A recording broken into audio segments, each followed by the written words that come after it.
And we're back. Episode number 3. Wait, this is 2, 3. 3. Thank you to everybody that liked, subscribed, followed the page, shared it with your friends, shared it with your grandmas. Really appreciate it. Episode number 3 is with the lovely, the one, the only, Mercedes Ramirez Ruiz, my beautiful wife. This is not going to be a lovey-dovey episode, I promise. It's pretty much just her talking about how she got to be where she's at.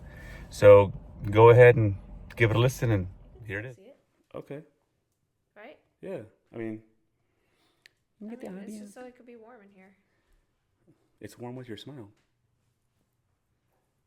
Psych.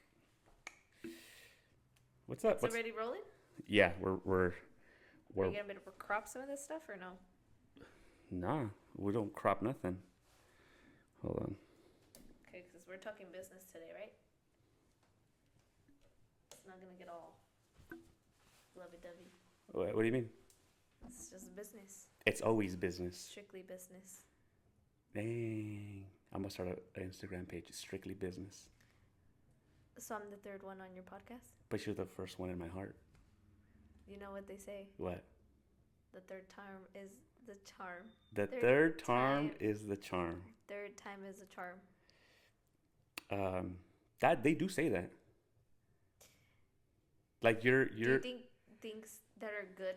Do you think things that are in packages or that come in odd numbers are better than even numbers? I think that good things come in small packages, like you.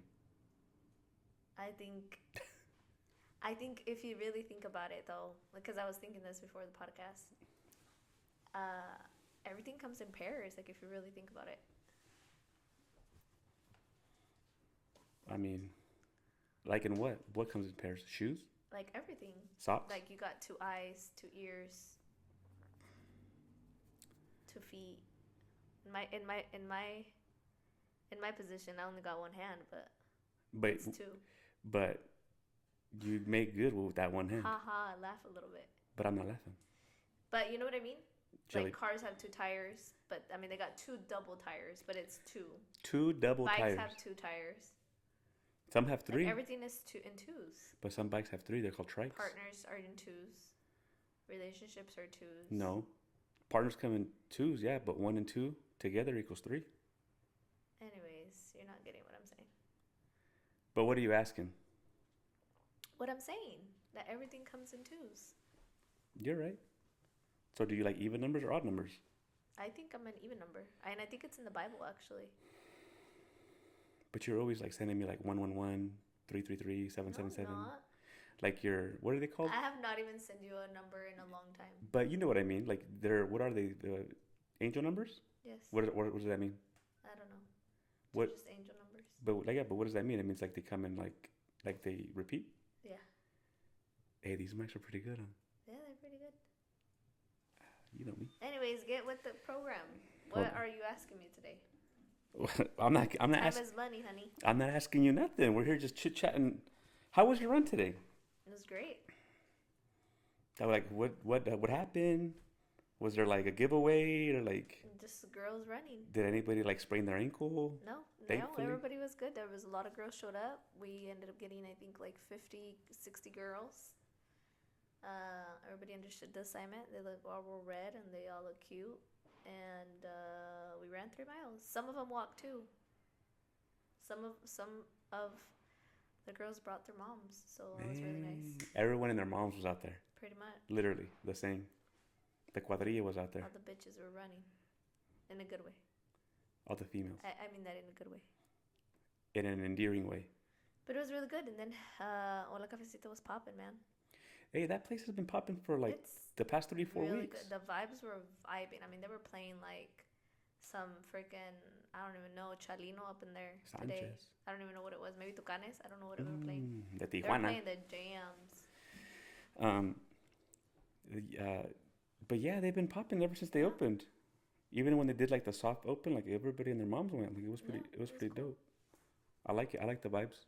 I like that there's like a new restaurant or a new coffee shop. That's what I just said. Yeah. A new coffee shop in town that's like vibey and stuff. vibras. It's very welcoming. It ain't really like it. they're not playing Avril Lavigne, I mean, Mandy they Moore. play a little bit of everything, but it's vibey in there for sure. Okay, I dig it. You dig it, sucker. Can you hear the fireplace Yeah. popping? Hey, I'm not gonna lie. Like the fireplace is the ambiance of the But you didn't want fireplace. it. It's because I didn't want to start it. You saw how long it took me to start it. It's okay. Good things take time. That's right. Yeah. Good things comes to those who wait. Absolutely. So what's up? So I don't think I've ever really asked you, even though you're my wife. Ask me. But right now you're just my. I'm your guest. You're my big homie. What's up, big homie? Why did you start running? I wanted to challenge myself. You really have never asked me this. Yeah, because I think I just wanted to challenge myself. I think you know me. I've been like working out for a little bit, and I think I just wanted to start something that was going to challenge me more mentally.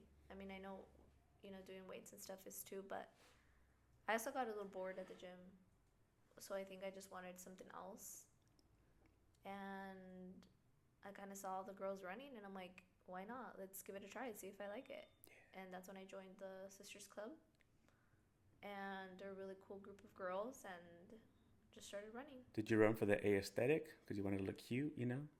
You feel me, though? I mean, yes and no. I mean, I always like to look cute. You do look cute so when you run. regardless of what I do, whether it's Pilates, gym, work, like I put the effort. fit is fitting. I have to put effort on the fit. Is that why you get mad at me when I run and I just wear whatever?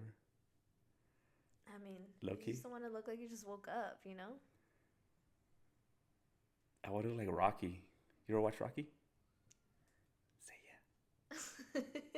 Even though you didn't say yeah. Maybe I have not. I don't know. Anyways. I think I have, though. I really think I have. So Rocky's a fighter, right? And right. He was wearing just like basic ass sweats and a sweater, and it was like ripped, and he was running with Chuck Taylors on.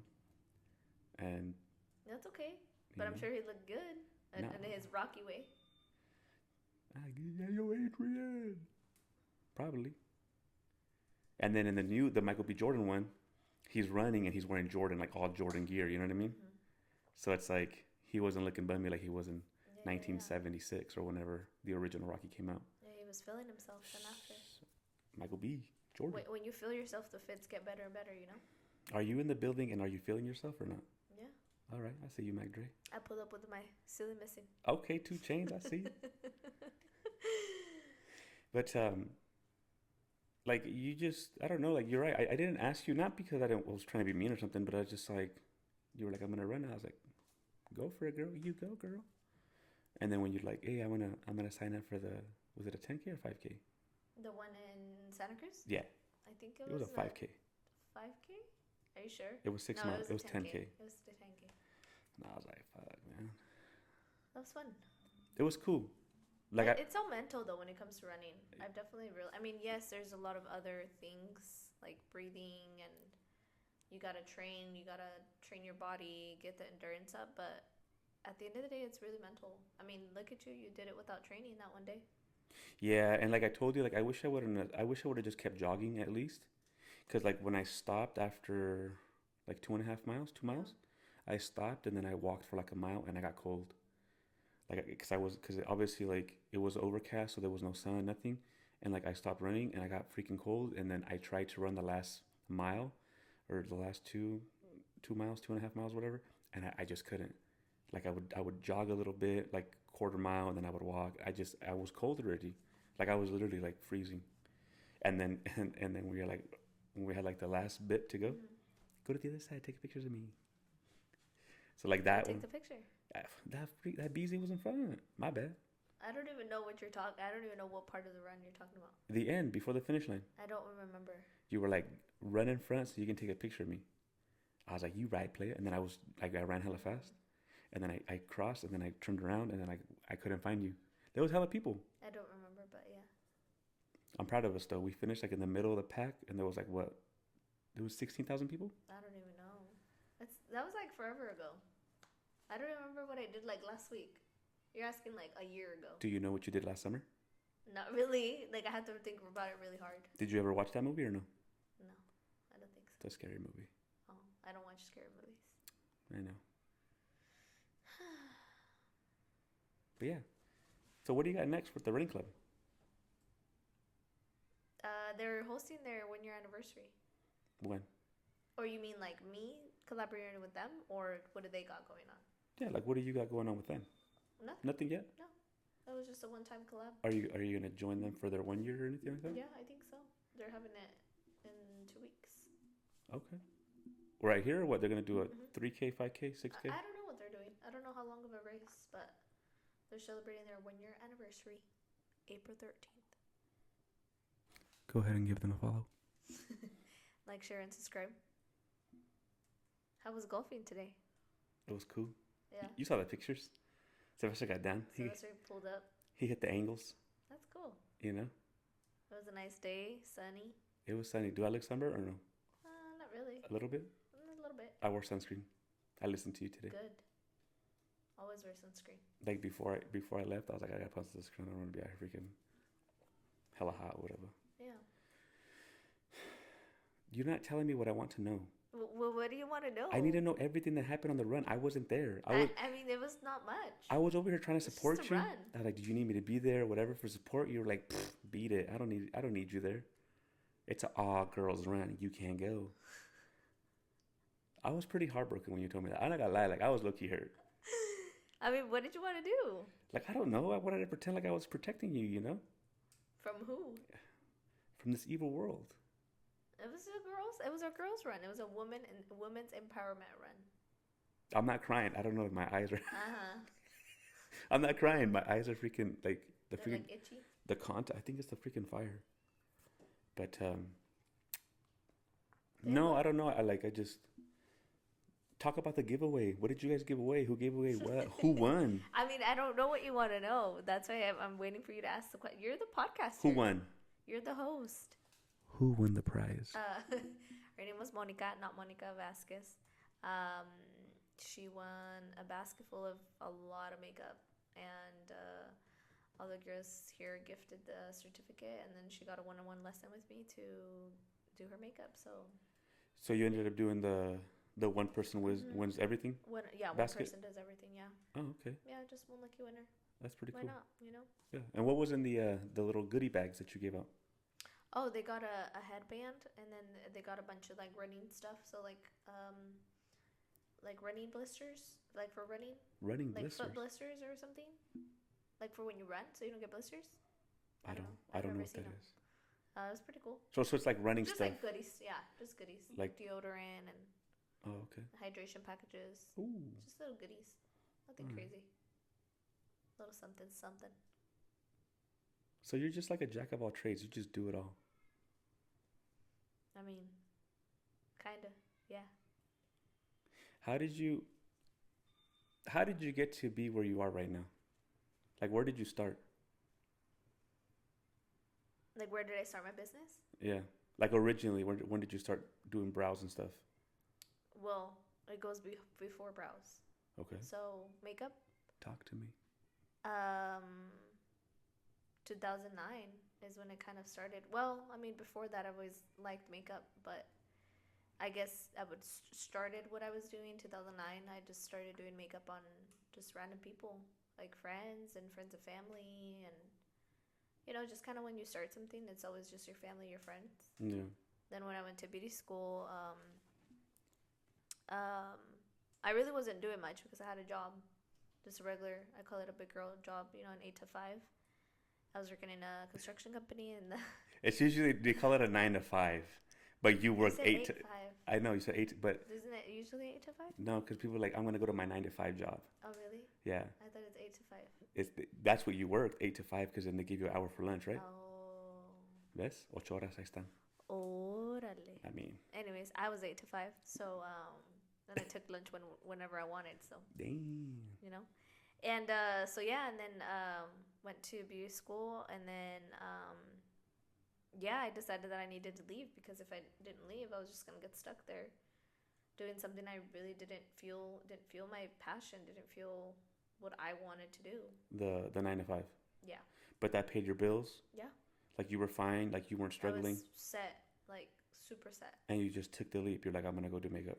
Yeah, because I loved my bosses. I mean, till this day, they're still good friends of ours. But I feel like at the time, I knew that if I didn't pursue it, I was just gonna get stuck there, and I wasn't going to really do the makeup full time, and that's what I wanted to do. And so I just, yeah, took a leap of faith, and I said, I mean, what's the worst I can do? Like, not get a job, and I just come back, ask for another job.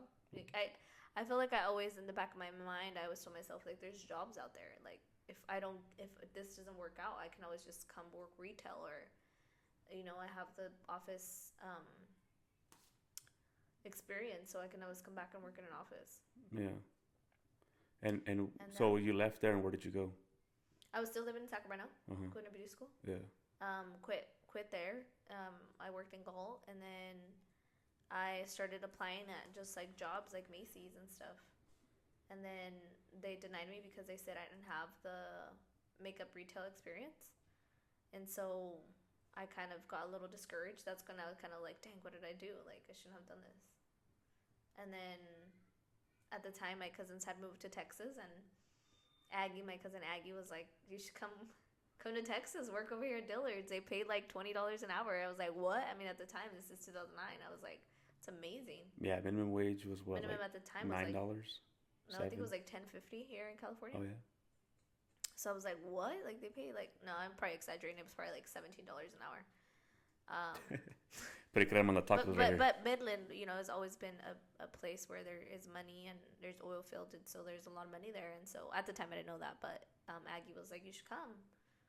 And I told my parents I was going to go visit her or visit them. And so I went, but I went with the intention of getting a job because she knew people at Mac. And so she's like, I can get you into Mac. Just come. Come and do an interview. And I'm like, bet. I'm there. What time? So yeah, I remember I don't remember if I took the Greyhound bus or if I flew. Like I don't remember. I don't remember what I did. Yeah. So Have you been on the bus at all? Yeah. I've never been on the bus. On the Greyhound bus? Yeah. I want to say I took the Greyhound bus. Dang. Yeah. Just to go scope out, see what it's like. Just to go to see, and stay there for a week, and yeah, I got an interview. I went up right up to the mat counter. Like I said, Aggie at the time knew the manager, and so she kind of put a little word in for me, and I walked up, said, hey, I'm from California, looking for a job, and they were like, can you come back in 3 hours, and we'll interview you today. It was like a random Wednesday. I said, sure. So I went home, got ready, went in for the interview. They kind of put me on the spot. They were like, do a makeover, and I'm like, damn. I'm like, what? And they're like, yeah, do a makeover on this client, and I'm like, okay. And then they took me to the back, and they were like, we want to offer you this position, and I'm like, what? But it was a part-time position, so I was looking for more full-time. Right. So I kind of did reconsidered it. I was like, I don't know, part-time. And so I said, yeah. I just kind of in the spot. I was put in the spot, and I was like, yeah. I was like, when do I start? They're like, about 2 months. I was like, that's perfect. In 2 months? Yeah, because they still had to like do my paperwork, and it's like a process. Yeah. Okay. So I came home and I told my parents I'm moving to Texas, and they're like, ¿Qué? ¿Estás loca? So when you went to Texas, you just told your parents like, I'm gonna go visit. Like they didn't know you were gonna like apply for a job or anything like that, or like. They were never under the impression that I was gonna move ever. Like they didn't even. I came at them sideways. Damn. Out of left field. So I came back and I was like, I got a job in Texas. And Mom was like, ¿Qué? And I'm like, yeah, agarré un trabajo en Texas. Like, voy a empezar a maquillar en la compañía donde siempre he querido trabajar. And she's like, pero tan lejos, ¿por qué tan lejos? My dad was like, ¿por qué tan lejos? ¿Aquí no hay tiendas aquí o qué? And then I was like, pues sí, pero aquí nadie me quiere agarrar, y allá tengo la oportunidad. It's a step in the door. Tan fácil. It's fácil. And so I promised them that I would come back after a year. Man. I was like, dame un año nomás, déjeme ir un año y en un año me regreso. Your dad didn't want to let you go. And my dad was like, pues yo no sé, yo por mí no, pero si te quieres ir, pues tú sabes. And my dad is. Yeah. And then my mom was the one that was kind of like, well, have you talked to your madrina? Where are you going to stay? Have you talked to her about rent? How are you, like, what car, are you going to take your car? Like, just all these questions, I'm like, well, yeah, I'm gonna take my car. Like, what do you mean? You're like, nah, me voy en caballo. And so I remember they talked to my madrina on the phone, and yeah, my madrina was excited for me to move. She was like, yeah, come live with, stay here. We don't, Pull what up. more? Yeah. So they talked, and my madrina was like, let her come. Don't deny it on her. It's gonna be worse if you deny it. Because you're gonna just leave Because without. then I'm just gonna leave, yeah. And it's gonna be So worse. then my mom was like, okay, you can go, but just for a year, and then come back after a year. I was like, okay. So within 2 months, I packed my little Jetta. At the time, I had a little Volkswagen Jetta with hella miles on it. Damn. It was cute though. And then my mom went with me. What, did it have hubcaps or no? What's that? Never mind. I'm just a girl. What's that? Hubcaps is like were the wheels black and then like they put like a cover over them, or were they like the ones you have right now on the Volkswagen? Oh, it was like the ones. It was like the manufacturer ones. Oh, okay. Yeah, like it had the VW on them. Okay. Yeah, I mean it was a really good car. It was like well taken care of, but yeah, had a lot of miles. Dang, motherfucker ran. It was Rand, and it went all the way to Texas And back. and back. Yeah, pretty much. And then back to Texas. Yeah, a couple times. So yeah, then my mom went with me. And yeah, she went to deliver me pretty much. Aquí te dejo mi hija. She stayed for a couple days and she came back on the bus. Me la cuidas, eh? And I started my new life. Damn. And so that was the beginning, right? Like, of course, that's not the beginning of where I'm at now, but yeah, that was a step into the door for, at least for me, that's how I saw it. That's how you got into like actually doing world, makeup. But so you had graduated from, was it Federico's? Yeah, Federico Beauty Institute in I Sacramento. was lying. Was it actually called Federico's? No, it really was. Because they had one in Fresno, no? Yeah, but that was a sister one in Sacramento. Oh, okay. All right, so you graduated with honors, and then you bounced. You're like, and then I was like, I'm out of California. Peace up, 8 times straight down. Yeah. You want me to be honest with you though right now? Yeah. I also left because I was like heartbroken. Oh. All right, guys. And with that, hold on. With that, we go to these messages right here. I don't think I actually told you that before. All right. Today's sponsor is Marco's Tacos. All right. Don't forget to add grilled onions and a grilled jalapenos. Marco's Tacos. Thank you very much.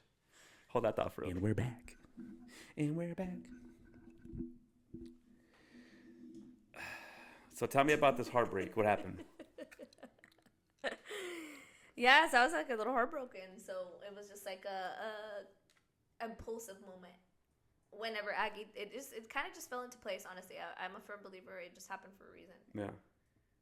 So whenever I was kind of going through that breakup, that's when Aggie was like, "Come to Texas." Like you were just going through it. No, just get away from Cali. Just start something new. So your heart was broken. Did you cut your hair? Did you dye it? What did you do to your hair? I moved to Texas. So you said these beezies that are out here, they cut their hair short. I've done that before. They get streaks. So this is just the first heartbreak. We're not even talking about the ones going forward. Yeah. So I'm talking about this one. Yeah. So most girls, they're like, I'm gonna cut my hair and I'm gonna dye that shit red because I am a bad bitch. I am a phoenix and I will rise again. That's why they dye it red, no? Yeah, sure. I read that in Cosmopolitan because my sister used to get Cosmopolitan all the time. So I read that in Cosmopolitan. It's just, I don't know, it just makes you feel like empowered when you do something crazy. So you instead I moved and I got a nose piercing. Oh, that's a nose piercing. So instead of cutting your hair and dyeing it, you're like, fuck that, I'm a rebel. I'm a rebel bitch. I am going to move, get a nose piercing. I saw the picture of you with your nose piercing. It's pretty cute. I know. You could bring it back.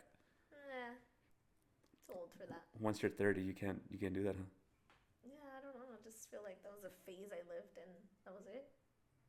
It's in the past. So then you moved. What's Texas like? Amazing. Because I think tell the Cali people, because I feel like some people don't really understand that. The thing is, there's not really like every time I try to explain, because I do get this question a lot from my clients, is what did you love about Texas? Like, why? Like, what is so different? And I'm like, well, first of all, it's a culture shock. Like, it's very different than California in all aspects. I mean, you're talking weather, people, the way people dress, the way people talk, food, just everything. The way they are in general is the way they are in general. different. I mean, and when I say the way they are, it's like the morals, the way of thinking, the way of life. just what they believe in. So for me, it was like very, very different. But at the time, it was hard because it was I was coming from California into a new place, and I stood out like a sore thumb. It was Like they knew you were like from they Cali? totally knew. Yeah, they're but the way I talked, like that was like a big one. They were like, "You're not from here." Hey girl, you're not from these parts, is you? Yeah, You ain't from yonder, yeah. is you? I don't know about yonder, but yeah, it's mostly y'all. Y'all? So yeah, and so it was very hard for me at first to get accustomed to it, but then I want to say within the first year is when I kind of like felt like, okay, like I'm getting used to this. Did you make friends right away, or were you like, Oh yeah. or like Aggie te pasó unos amigas? So yeah, a lot of Aggie's friends became my friends. Yeah, for Yeah. sure. Like I just started coming around their circle, and then it was a lot of people I worked with at Dillard's, and then just started making my own friends. Yeah, but a lot of my friends came from working at Dillard's. So obviously, like, so you're at Dillard's, just like you would be at Macy's. I don't think JCPenney does it, right? But like you were doing makeup, Yeah. the makeup counter, and then when did you say, like, I'm gonna go start doing makeup on the side or what? So 6 years after I had built my clientele, had, build that clientele, new people, and it kind of was something that I knew eventually was gonna come, but I wanted to have, the years under my belt and say that I worked for Mac for 6 years and got the expertise, because they would send us just training all the time, so I had all those trainings for 6 years, And when you say clients, like these people come back to just get their makeup done with you, or like both. So because we offered obviously services, and then we also have the makeup, so it was sometimes they would come and replenish, or sometimes they would just come and say, hey, what's new? Like, show me what's new. Yeah, sell me something. Yeah. Or they would come, and if they had a special event, like, hey, I'm looking for a lipstick for this, and then it would just turn into, oh, well, then I have this too, or like, oh, I'm actually looking for this shade, and then I would introduce them to something new, like, oh, hey, we got these new blushes, and then it was just a sell. I'm gonna wear this dress to this wedding. Yeah, and it was I like wanna, that kind of thing. Yeah. I want to show up the bride, so can you do my makeup so I Yeah. can look better than her? Yeah, pretty much. Okay. Like it was that kind of client relationship. Right. And then of course, then you had the people that would just come to get their makeup done for special events, whether it was prom, not a lot of weddings, but it was mostly like prom, special events, night out, girls' night out, stuff, a lot of concerts. But it was a lot of replenishment too. Okay. So like people just come in, hey, and then there was even times where I had clients that I already knew their profile, I already knew what color, so it was just like I would see them, I'm like, I got you, girl, you're here for your NC40 powder, and they'll be like, oh my god, and you just build that trust. Yeah. So then it was like building the trust, building the client, so they get to trusting you, and so they start booking you for stuff, or they just come blindly and say, what do you got new? And they know that I was gonna show them the best things that were new. So I never lied to them either. Right. And I think, being honest with your customers, which whatever you're doing, any type of business, you're being honest with them, you'll get repeat customers. Yeah. For sure. So it was a lot of that. Especially if you don't sell them bullshit they don't need. Yeah. And I would always be honest. I'd be like, you don't need that, girl. Like, but it's new. You don't need it. Yeah. It sucks, so you don't need it. It doesn't go with you. And they'll be like, okay. How was it? Like, did you ever have to tell a girl, like, that doesn't go with you? I got written up one time. What? Yeah, a girl. I think she just took my criticism. Yeah, like she thought I was like talking down on her or something. But she had came in, and she wasn't my client, my regular client, but she had came in, and I think she just asked me like, hey, I currently use this and this. Can you recommend me a powder? And then I said something along the lines of like, oh, well, the powder and I just said something like, oh, well, did you know the powder you're using now is also a foundation? So you're technically using two foundations on top of each other. And she took it as I told her that she was wearing too much makeup or something. What? So she went and complained and put a complaint on me. So it was my first write-up. Damn. What did your boss tell you or what? They wrote me up. You cannot talk to They're like, this client, she went and she said that you told her this and that you made her feel bad. And I'm like, what? And I'm like, of course it was her. I mean, it was the one client I told her that. So I knew exactly who it was. Damn. And I just told my boss, because she was like, and she's like, I know you're not like that. And I'm like, I know, like, I would never make anybody feel bad. I think I was trying to educate her, and she took it as I was talking down on her. You were being a hater. Because I just said that. I was like, did you know that you're actually using two foundations? Like, are you aware of that? Yeah. Because some girls really do cake it So on. then I showed her, like, you should totally try this powder instead, because you're already wearing that. Like, maybe try it this way. And she got offended, so I got right up. So yeah, it happened to me once. But other than that, honestly, like all of my customers were pretty cool. What's something crazy that happened at work? Like, did you At was it? Mac? Yeah, like was there ever like a fight or something, Oh my or did you get gosh. yelled at by a customer? Yeah. I mean, like I said, it was Texas, so Woo! Mac was really known to be very artistic with their drops. They were very out there, like Oh, they. okay. And Texas is very conservative. Right. So I remember we had a drop, and I think it was like a guy, and he like didn't have a shirt on, and then I think it was like a girl next to him, and she was like in a bikini or something. But it wasn't like revealing. It was just artsy. Right. And It was like your typical yeah, suave, yeah. freaking And then of course like Calvin Klein the commercial. Mac girls, if you've ever seen a Mac counter, the girls all dress in black. We all dress in black. That's just the dress code. So I remember this lady, older lady, she must have been like in her 60s. She like walked by, and then she's like, "Oh my God, like what do they have? This naked stuff, and then look at these witches." Because you guys were in black. Mm-hmm. Like that's witches, and she just started talking heck of stuff to us, and we're like, "Is this lady crazy?" But she really wanted to call you guys bitches. Yeah, pretty much. But that's honestly crazy. There was one time where this kid, I was doing the makeup on a client, Yeah. and her kids were fighting, and this kid, the little sister pushed him, and he hit himself in the edge of the table. Oh, was he bleeding? So he was bleeding, and it was like this whole scene. And then the mom was like, "Can I still finish putting my makeup on?" I was like, "No, girl, go get your kid." No, mames. So I was kind of mad because it was like, he's fucking dying over there. Go get your child, girl. So it was like, yeah, it was a whole commotion. There was a lot of crazy incidents, honestly. So One of my employees one time too, she was harassed in the bathroom. what? Like Yeah. sexually harassed? Well, not sexually, but a man went in there and was like looking over the stalls. Oh wow. Yeah. So that we had to call like the cops and stuff. That one. Damn. So like right now, like there's a lot of smash and grabs at stores and stuff. Did that ever happen to you guys or no? Where like they would be stealing? Not at Mac, but it did happen in Dillard's. But there's nothing Dillard's could do. What is Dillard's? It's like a high end. Is it higher end than Macy's, or is it like designer. the same? Mm-hmm. It's considered higher end than Macy's. Oh damn. Yeah, they carry a lot of high end stuff. Like Gucci and. Other bigger Dillards. We carried some stuff, but yeah. Yeah, But yeah, we carried like simple bigger things. brands. Yeah, Tony Milani, Free That's me. People. Free People. Michael Kors. Because I remember one time you were like, Not like Louis Vuitton or anything like that. I forgot where we It's were. more like Nordstrom. I think we were thrifting one day, Mm-hmm. and then you found some. I think we were in Santa Cruz. I think after the run, and we're thrifting. And you were like, you know how much these jeans are? And then Were they Joe's? I don't know. Joe's? You gave me some brand, and I was like, I ain't never even heard of that. Or Sevens. I see a lot of in thrift stores. I see a lot of Sevens or Joe's. I think it was Joe's because it wasn't Sevens. Because I know Sevens. They're pretty pricey. Because Paris Hilton used to wear Sevens. Yeah. You know. Don't ask me how I know that. Not Paris Hilton. Cosmopolitan. I'm telling you, I used to read that for real. I used to read that too. And so yeah, like I didn't know that you were just like, oh, these are like expensive. Da, da, da. You buy that Dillard's, and I was like, I don't even know what brand that. I ain't never heard of it. I know Levi's, Wrangler, Lee, Those are some good jeans. Carhartt. Like that's about it. Wrangler. I said those already. Oh, you did? Yeah. Oh. Bootcut, Bootcut. Wranglers, High Rise. And so all right, so after 6 years, so you were there. When did you show up? To 2011? To Texas? 2013. Okay, 2013. And then 2012 going to 2013. And then 6 years later, 2019. Then 2018 actually. Okay. 2018, summer of 2018 is when I moved back.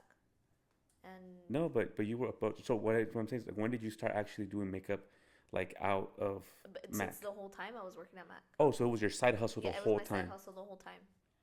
Okay. I mean, it took me a while to build the clientele, but I mean, I was towards the maybe last 4 years. It didn't take too long. Did you advertise, or they were like, "Hey, can you come do my makeup over here?" A little bit of both.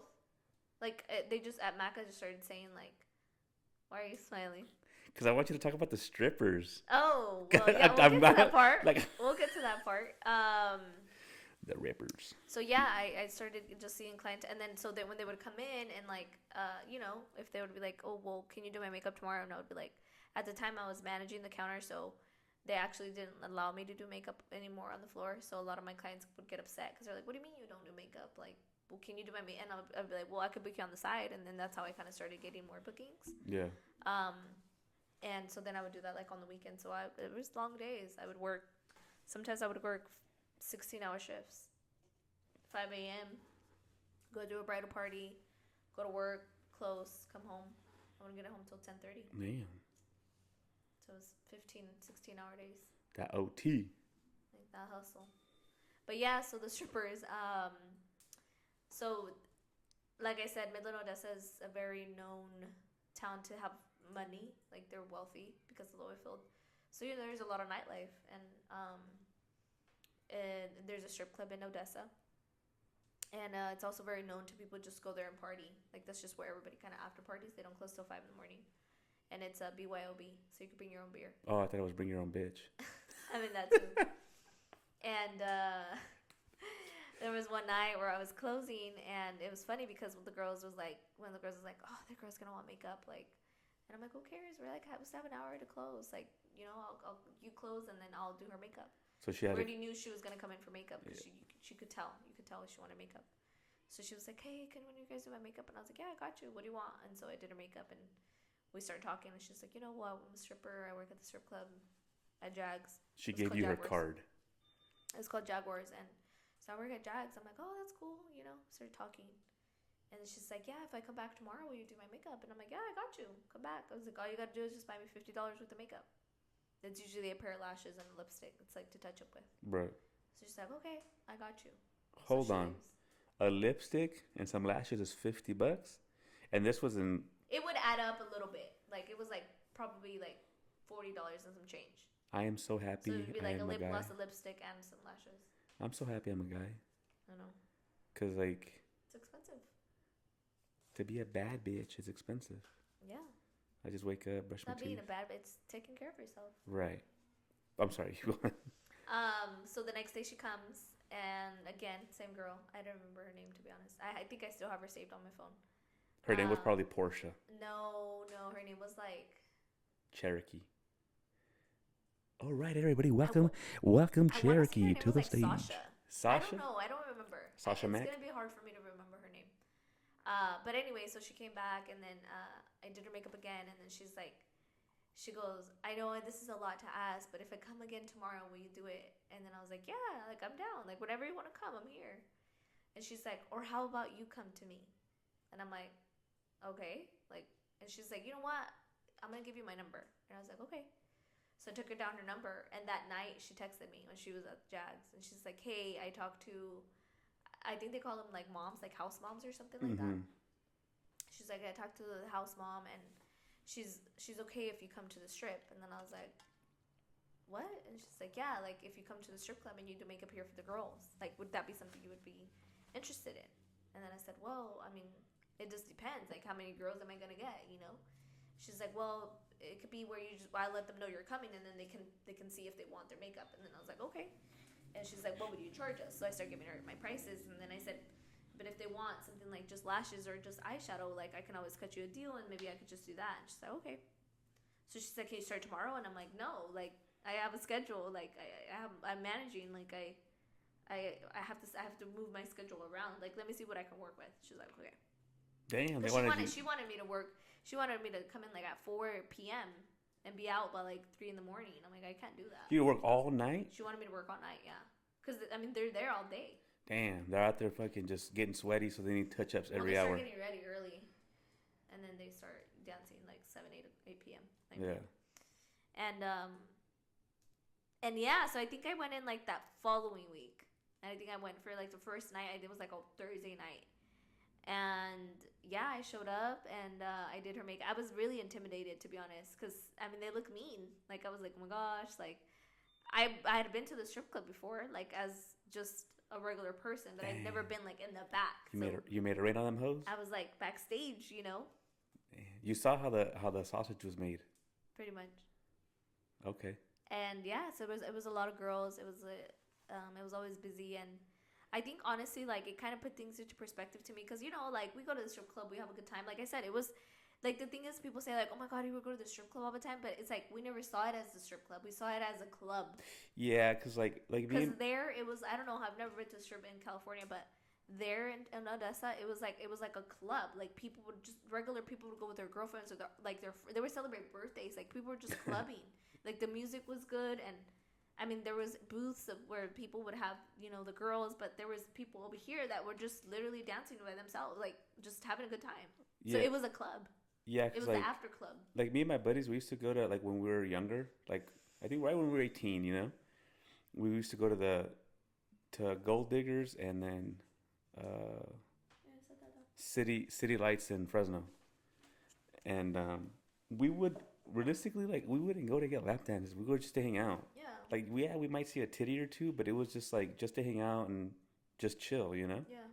And so I could only imagine like over there and everybody's with that same mentality because like you would go and like we would hang out and like the strippers would come and be like, nah, I don't want to dance or whatever. Yeah. And then they would leave us alone after Yeah. like 2 or 3 girls would come. Yeah, that's how it was over there.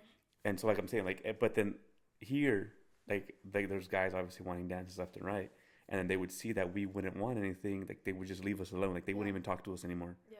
And I'm pretty sure like that's how it would be to like the 10th power well, yeah, over because there. over there, the bars would close at 2, and then I mean everybody would go there after. I mean it was like there was line to And get it's in, bring your own beer. and it was bring your own beer after 2. Yeah. And they wouldn't close until 5 a.m. After 2, okay. Yeah, they would let you bring beer. No bottles, but just No, beer. but I'm saying that made sense because like they stopped serving at 2, so if you want to bring your own stuff after 2. So, but everybody would go there. I mean everyone. So that was just a place to be. So like you needed to get on a list to get in sometimes when like the line was long. Yeah. So like if you were VIP or if you knew somebody, if you were a spender. Yeah, there was like a door, and then you would be like, oh, can I go in with you? So us girls would always try to be like, hey, like if we knew a guy or whatever, Yeah. we'd be like, hey, what's up? And they'd be like, you want to come with us? Yeah, cool. And then we'd go in. It's just kind of like who you knew. But so yeah, it was just very different from being like partying there, Right. to being like behind the scenes. And to be honest, it was something very sad, especially being somebody that's big on like Female empowerment. and like vouching for yourself. And a lot of these girls, half of the time, most of the time that I did work there, because I think honestly I only did like maybe a month or 2 because I couldn't do it anymore. Yeah. I couldn't handle what I was seeing. And I mean I got offered coke in the bathroom like so many times, like at least twice a day when you were there. It was just candy to them. Yeah. And then they would come beat up, like black eyes, Pobrecitas. half drugged all the time, half drunk, Just to get through the day. just to get through the night. Because they needed to make that money. And then I would hear conversations, of their pimps like being mean to them, and it was something that it made me sad being around that.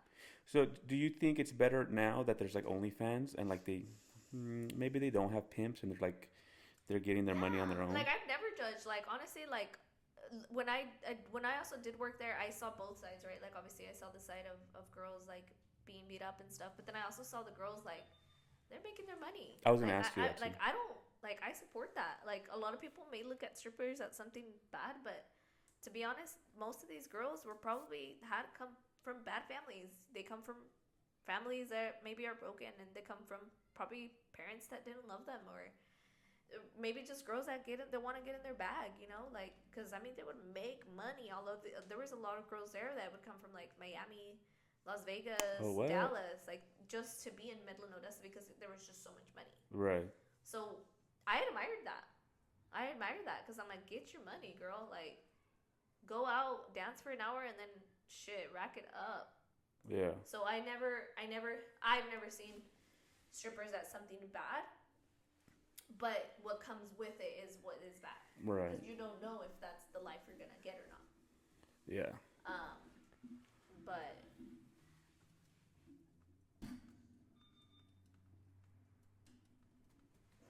is that better? That's way better. Gooder. That's more gooder. So did you ever any of these chicks like I said, like they're making money hands over fist. The same thing with the OnlyFans girls, and it's like. And so yeah, back to your question, is the OnlyFans better? I think it is better in the sense of that they don't have to deal with the pimps, they don't have to deal with the drugs. If you're doing it from home, so you're in a more comfortable space, right? Versus having to do a line of coke so you can feel good about yourself being out there shaking your ass, Um, so, and again, I mean that in no disrespect. Like, if that's what you want to do, great. That's how you want to make your money. I do not support that. And then, But again, it's like with the consequences that come with it. right, Like, because there might be that one guy that's gonna want to pay you, but what is he gonna end up doing to you? Because a lot of these men would pay for privates, and then what happens in the privates? right, They become they can it could be a drug lord, and they could be like, hey, you're mine. You can't dance for anybody else. Like, you just don't know what is out there. Versus an OnlyFans, you can just post your content on this page. You don't even have to show your face if you don't want to, right. and you're making your money. You're making your coin. So Making your coin. I love that. I never heard that saying. Bag. Making your coin. All right. So did any of those girls actually, like, I'm not sure. Did you make some of them your friends? One or two, maybe? I had a couple friends that they had done it in the past, Right. and they no longer did it. That I met. There was a lot of them that I knew of them. They were just more acquaintances, but it wasn't like I hung out with them. So I asked that to ask this. Did any of them, like, actually do something with the money? Because you're saying they're making money hands over fist. The woman that I met, she was older. Yeah. The one that I did makeup on. I wish I knew her name. I have to like look her up somewhere in my phone. She was older. She must have been late 40s, Right. almost 50. She didn't look her age. She was from Vegas, and she was there just working, Yeah. like short term. Right. Yeah, it's from what she told me. She wouldn't tell me much, which I don't blame her. Right. But when she did open up to me, she did have, I believe she had a business with her husband. She was married. Damn. And then she drove 2 Corvettes, like brand new Corvettes. Damn. So I say that because I feel like strippers or OnlyFans. I think more strippers now, not OnlyFans girls, because I feel like some OF girls, like, they get hella money, right? But like strippers are like drug dealers. Yeah. You got to make an X amount. Yeah. Everybody has their exit amount, right? Yeah. You make this much money and I'm out. And you're like, I'm out of this. I'm good. And it's just like, I feel like, I guess when you get caught in that lifestyle, you might not even. I think she was more a businesswoman. Yeah, she saw it as that. Yeah, because just the conversations I had with her, like I said, not very much she would open up, but the little she did, it seemed like her and her husband had an agreement. And then I would be like, oh, well, what about when you get a private? And she's like, oh, like, they just know it's a private. Like, I make sure. Like, she was just very strong and very sure of herself. Oh, okay. So I think for her, it was a business.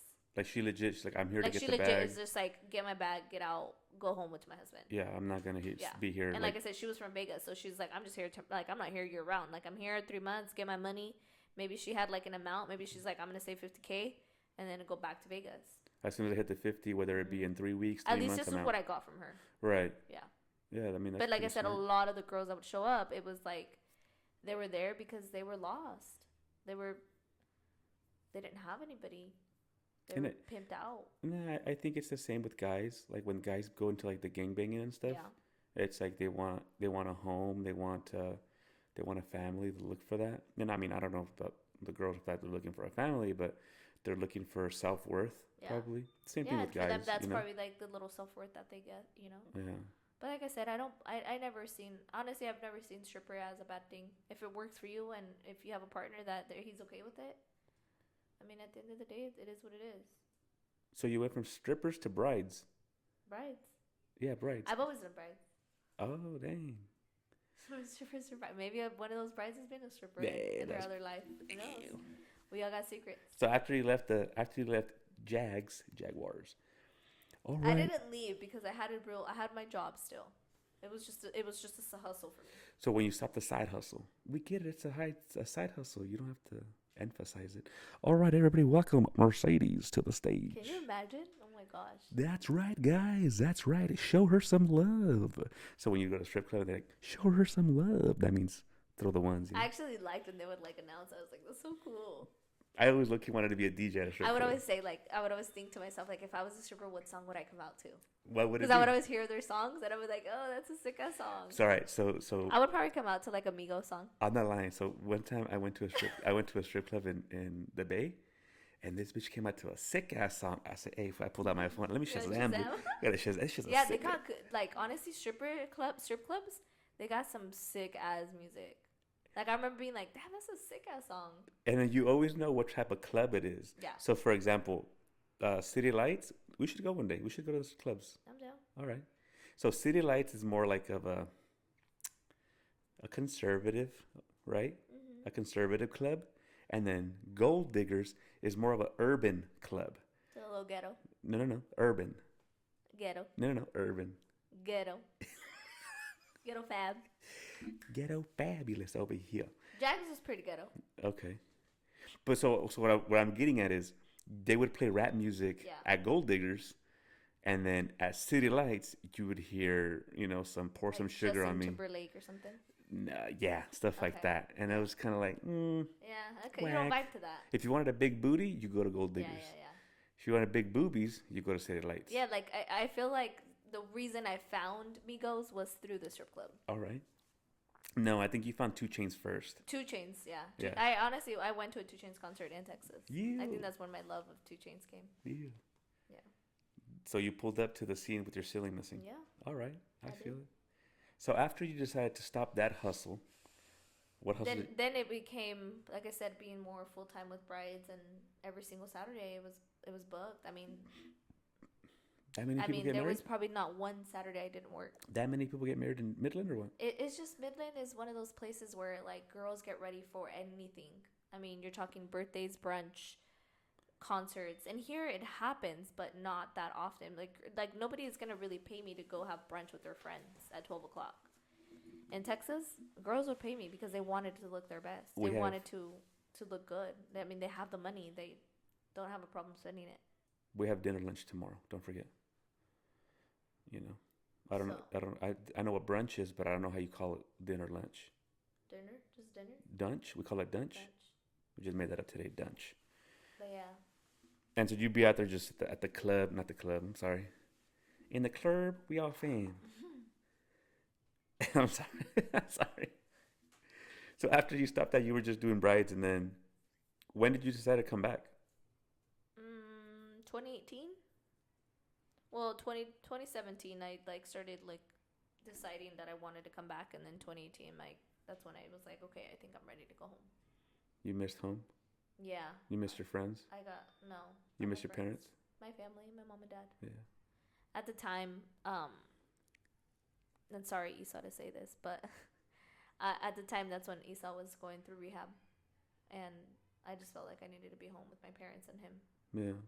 So I just felt like it was just the time that my family was just going through a lot, and they needed to do that. I just needed to be home. I just needed to be present. I know Esau doesn't care, but just wanted to say that, bro.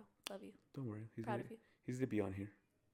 So yeah, that's just kind of like how it I one day I was sitting at the car wash. I'll never forget. I was sitting in the car wash, and I just kind of sat there, and I was just like, what am I even doing here? Like, it was fun. I feel like I wilded out. I did everything that you should be doing in your 20s, not caring, and worked at the strip club. Like, just did a lot of things that I probably would have never done here with my parents, like, giving me a curfew and stuff. Like, so looking over your shoulder and stuff? I just feel like I did a lot of things that I wouldn't have done if I was still home. Yeah. And then I felt empty. Like, I was making really good money. Really good money.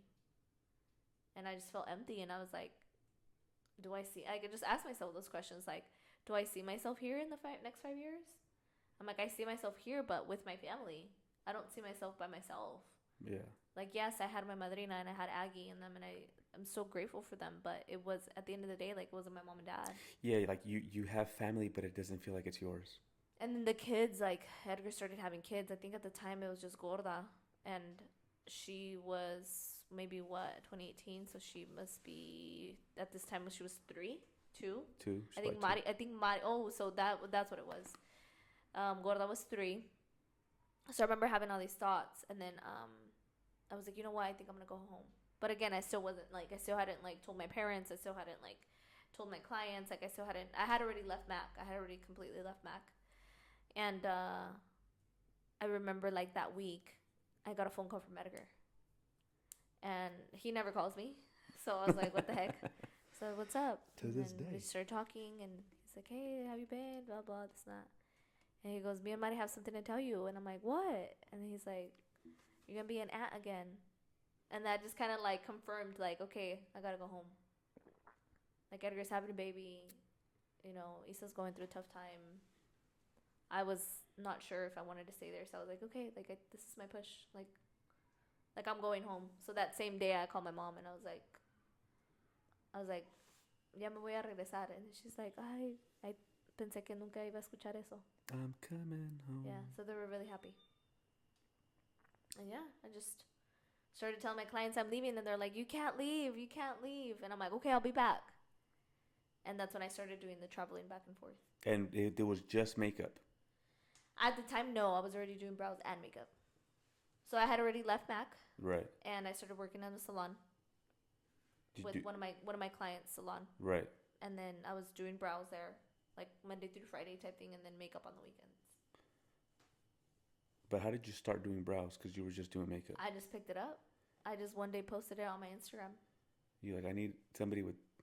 No, my friend, my roommate at the time, Ebony. Shout out to Ebony. She was like, "Hey, do my brows." Is that Ebony or Heffany? Ebony. You know, I call her Heffany. Yes. Yeah, and so I remember I did her brows and I just posted them on Instagram, and it was a hit. Dang, it was a slam dunk. Yeah.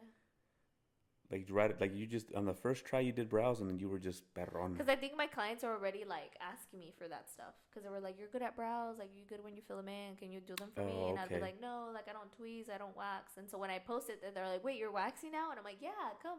Pull it up to the shop. And I started doing it from home, and then that's when my client was like, "Why are you doing them at your house? Like just come to the salon. I have an extra chair." Oh, and she was like your client? She was my client. Okay. Yeah. And I started working out of her salon.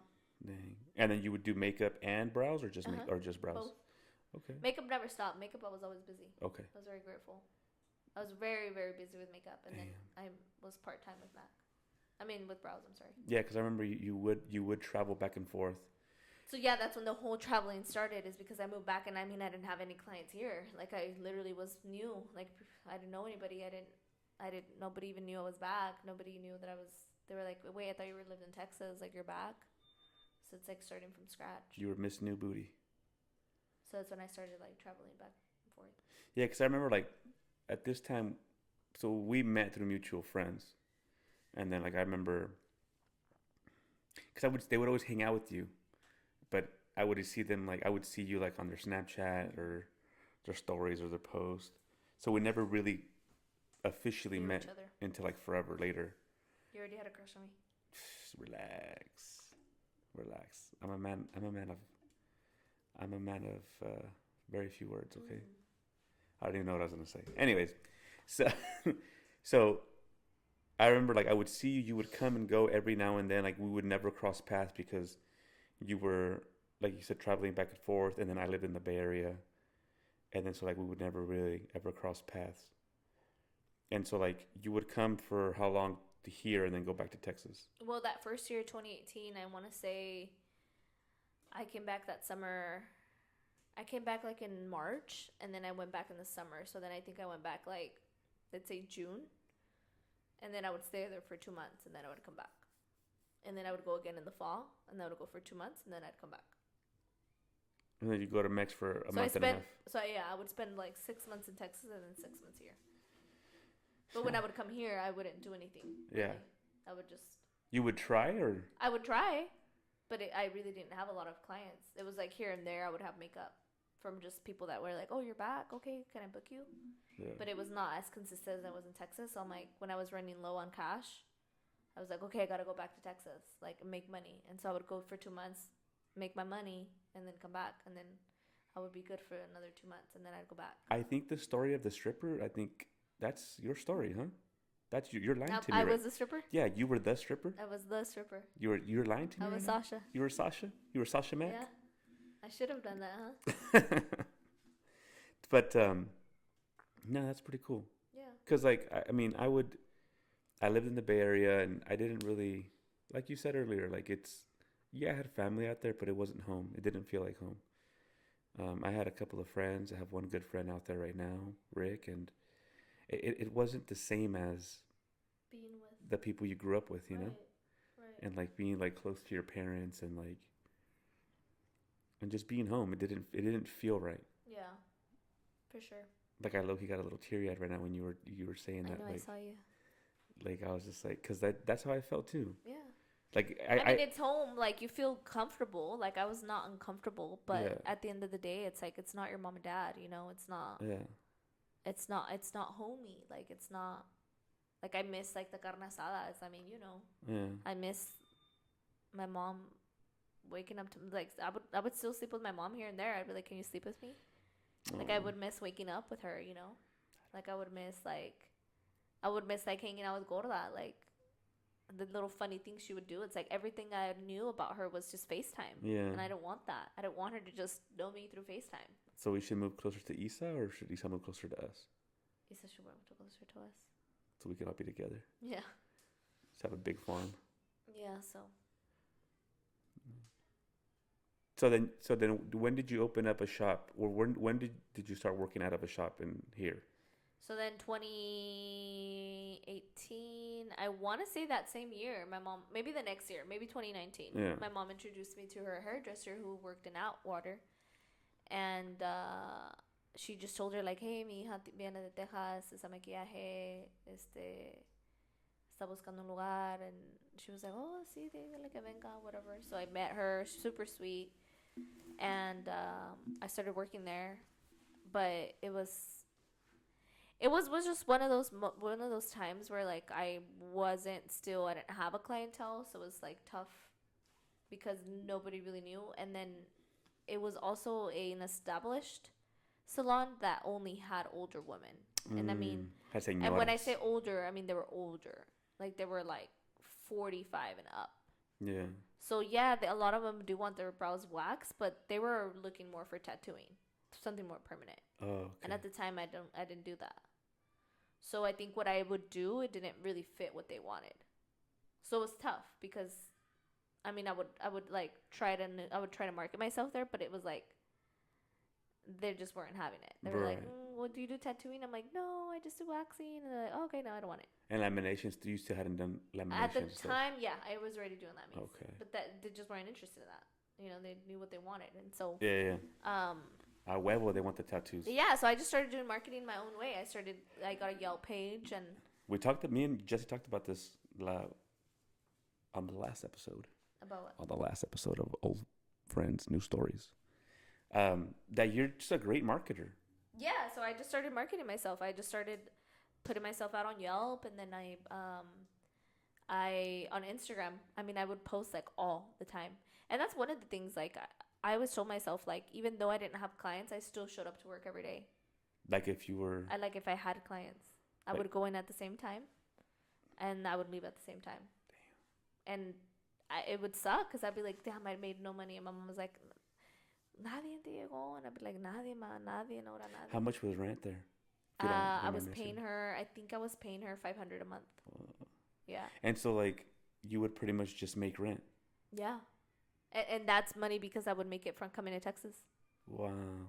So I mean, I was cutting even, but I wasn't losing it, but I wasn't making it. Like, you weren't even taking one step forward or one step back. You were just right there. Yeah. In that same And stone. I mean, like I said, for me, I was just like, okay, like, what can I do? You know, how can I get people in? So obviously the traffic in there wasn't working. So what I would do is I started, like I said, I got a Yelp page, and then I just would promote myself on there. I actually paid, like, I think 1 month of Yelp. You could do that, and they'll get you people. And then I started paying for ads on Instagram. So I would literally make ads, and I got a few people from ads. So it was actually something that was not bad, but it was like $10. I didn't pay a lot. It was like $10 for one ad. And how long did the ad run? Because I've seen people like it would run for like a month, I think. Oh, for real? That's and not I would bad. get like maybe one, but it's like one out of nothing. I was $10. That's cool. You know, I was happy with that. And then that client would stay forever. And then that client would stay forever, yeah. Oh, that's pretty good. So and then that would be like, hey, and so then I would be like, hey, you want to bring a friend, and I'll do half off for both of you guys. Oh, okay. And then I would run ads on my Instagram, like on my actual page. Yeah. I would be like, bring a bestie. Yeah, I would be like, bring a bestie. Like, I'm here till 5. Do a walk-in. So I remember like I had, like, when we started following each other, I remember I told you one time, I do my brows. Yeah. And you were like, pull up. I'm in Antwater. I said, that's far, bro. Yeah. But I was like everywhere, and then I would go so then on my lunch, instead of getting a lunch, I would always take lunch from home, and then I would just go to the gym. My lunchtime was gym, so I got a membership at InShape. Every day was squat day for you. Every day was the gym at lunchtime, and then I would shower there, and then I would come back to work. Damn. Like you really like from the gutter, especially here. It was tough. You know. It was tough. There was a lot of times where I wanted to quit. Really And bad. I think that's like for everybody because it's like trying to build a clientele. Like I couldn't imagine that. Because like like people always try to give me like sales positions or whatever, and I was like, I could never take a sales job. Yeah, it was hard because it wasn't because I knew how to sell for Mac. Yeah. Like I had all that That's expertise. true. Yeah, I was a seller. Like I knew how to talk to people, but it's different because now you're selling your product. It's my product. Right. Versus there, I was still getting paid an hourly wage. And here, I wasn't getting paid an hourly. You know, it was like, it was off my own stuff. So there was times where I'm like, damn, like, I don't want to tell him. But then I'd be at the gym like, hey, what's your name? I do brows. Here's my business card. Like, I was really quick. Or I would go to Starbucks. Hey, blah, blah. Here's my business card. Like, I always carried my business cards everywhere. I was probably annoying, but ¿Y ahora qué? I don't carry them. Everybody always asks. Every time we hang, we and go I don't somewhere. carry them. That's horrible because that's how I kind of made some business, you know? Yeah. You need to get it up on. You always say, I'm gonna make some. And no, I have them. I just don't. Oh, you have new ones? No, I have my old. I mean, the ones I use all the time. Oh. Nothing's changed really. With the new address and everything. Yeah, I think so. I don't know, but every time we go, like somebody will ask you, "Do you have a business card?" Yeah. No, but follow me on Instagram. I know, I'm bad. Follow me on Instagram. I mean, it is my Instagram is my portfolio. Because I remember you would always do like a bunch of giveaways too. I would do giveaways. I was like would hit up like if there was like old people that knew that I did makeup from like in the past. I'd be like, hey, like tell your friends I do brows. Like I was so adamant about them giving me a shout out. Like, hey, make sure you tag me. Like I was kind of like annoying. Like, hey, make sure you tag me. Like you were really trying. Yeah, like I was like, hey, send me a picture. Did you take a picture in your makeup? Can I tag you? Yeah. Because I knew that was a way that I was gonna get my name out there. Get exposure. Like I was like, somebody has to see it. Yeah. And there's still shout out to one of my clients that she's been with me since my Atwater days. Shout her out. What's her name? Give her a real shout out. God, why can't I remember? Give her a real shout out from the gutter over here. Oh my God, I feel like I can't remember her name. Damn, right now. I hella put you on the spot. My bad. I know you did. Say my bad. Tell her my bad. Cut this part out. This is no edit. Oh my gosh. We don't edit why this can't I think of podcast, her girl. name right now? I told Jesse we edit the podcast, but we don't edit this podcast at all. I need food. That's why.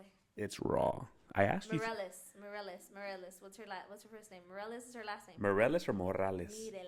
Mireles. Hold on, let me look it up because it's gonna bug me. Forgive me. Dang, she's probably listening to this. She knows who it is. She's a day one A1. She's my day one. You don't even call her. Alyssa. Damn. Be like, what's up, man? She's changed her last name. She's married now, but. Oh, that's probably why. Because you got married. She's been one at literally since Atwater days, and we always talk about it. She's like, remember, like you would tell me, and I'm like, remember those days? And she's like, girl, I've seen you grow. Like, she always hypes me up. So, when did you leave that place? COVID, 2020. The vid. So again, I was still going back and forth from Texas, and then, so 2 years in, I'm still doing the back and forth, and I racked up those miles on Southwest. Got free flights. You racked up those miles on that car too. I did a couple runs in the car, but then the flights were better because I got free points. COVID hit, and I had at this time I had met Lucy and Addie, which Lucy does my nails, and they were right next door to me in Atwater. Oh, okay. They worked at Kokomo's. Right, literally, like I walk to my Coco Melon. Coco's. No, what did I say? You said Coco Melon. Kokomo's. Cocos Locos. Yeah, pretty much. Okay.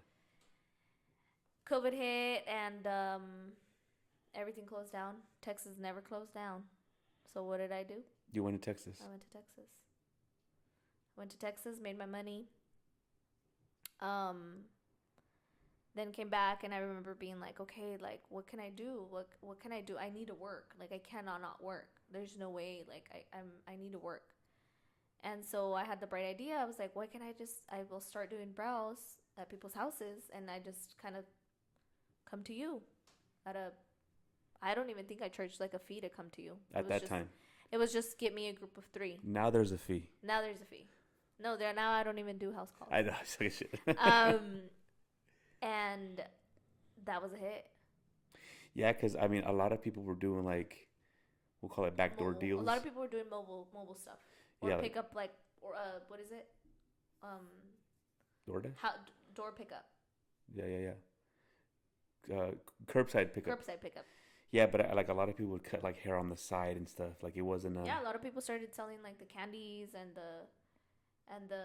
Like the real hustlers came out. Yeah, the real hustlers came out. Like they thought of ideas. Yeah. So I was like, I need to, like, I'm a hustler. Like, what can you do, Mercy? Like, and I was like, I'm gonna be mobile. And I remember I don't know who I told, and I'm like, do you think people would like judge me? Like, do you think they'd be like, damn, she's trying to get COVID or something? And then they'd be like, no, because you're like, I'm like, because I would show up with like, I mean, I had a whole setup, and I remember getting like compliments on it. Like, damn, you're like super, like you have your whole setup, and I'm like, well, yeah, like first I have to be clean, and 2, like I have to organize it so I don't have to carry so much stuff. Yeah. So I would show up mask, I would show up with Clorox wipes, and then I would sanitize everything where I needed to set up, and then I had my whole setup. And I think honestly, you doing that, I think gave them some security, and like they were even more hyped up because you were being so clean, and it wasn't like just somebody showing up with right. And I mean, and again, I'm doing your house, your browse, and in the commodity of your home. Like it was like it was hold like on, it's not commodity. What It's is it? the convenience. I'm sorry. I'm not trying to make fun of you, but it's convenience of your home. The convenience. Oh my god, you're being confident. Yeah. So the convenience of their house, and wait. So how was I trying to use that word though? I feel like I could have used it though. No. At all? No. The commodity. You were doing it's it. It's a commodity. No. What if I would have said it's a commodity? No. I don't know. Now what does commodity even mean? I don't know. You're throwing me off. Hold on. I deliver commodities, but I don't know. No, I feel like commodity is something that... I think you're looking for a different word, and it's already the end of the day, and we're both hungry, and so like we're not gonna get it.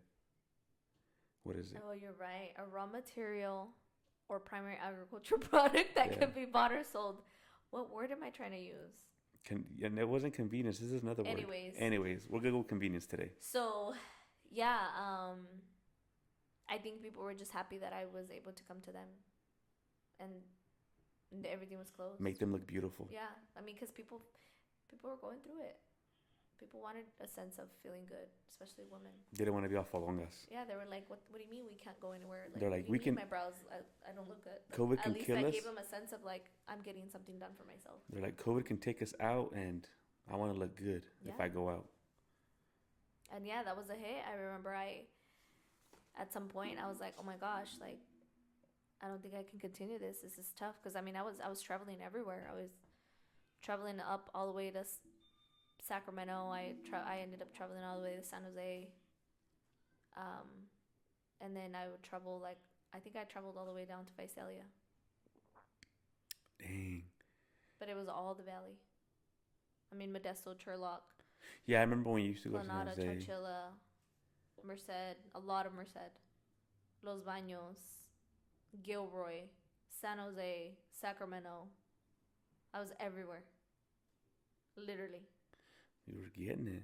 And then I would just create routes. So, but how did it take off during COVID? Because you have nobody in Atwater and stuff, right? And then COVID hits. And then how did you get the clientele from COVID? Instagram. So like, hey, like people would hit you up like, hey, dude, come do my brows because nobody's open. I heard you did so-and-so's. Hey, I saw your tag. Can you come out to San Jose? Yeah, because everything was closed. Yeah.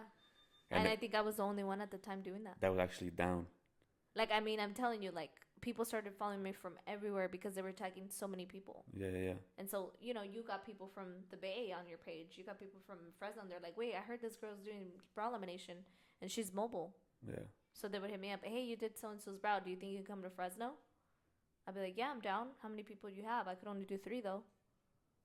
Was it 3 because of like the occupancy or? Yeah, because I think at the time I remember like you couldn't have like gatherings of more than 5 or something. You actually listened to that? I mean, just to give them the peace of mind. Okay.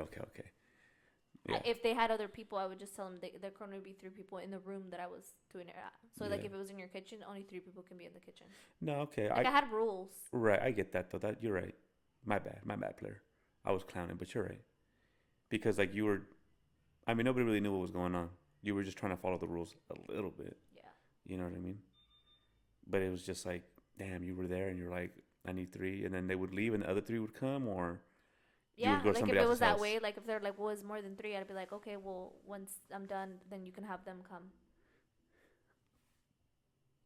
So it was like a bra party. Damn, instead of a tattoo party, it's a bra party. Yeah, and I would do little routes. Like if I would come to Merced and then I had somebody that like hit me up from like let's say Planado Chowchilla, I'd be like, all right, today I'll start off in Merced and then I'll go to Planada and then I'll go to Chowchilla and then I'll come back home. Damn, you really had to plan that shit out. Like I had it like you, like when you do your routes. Yeah, that's tight. And then people were like, well, I'm in Fresno, and I'm like, well, I'm not gonna go to Fresno until Friday. Can you wait until Friday? If not, I have this date. And I would just schedule them in, and then I'd be like, okay, Fresno Friday.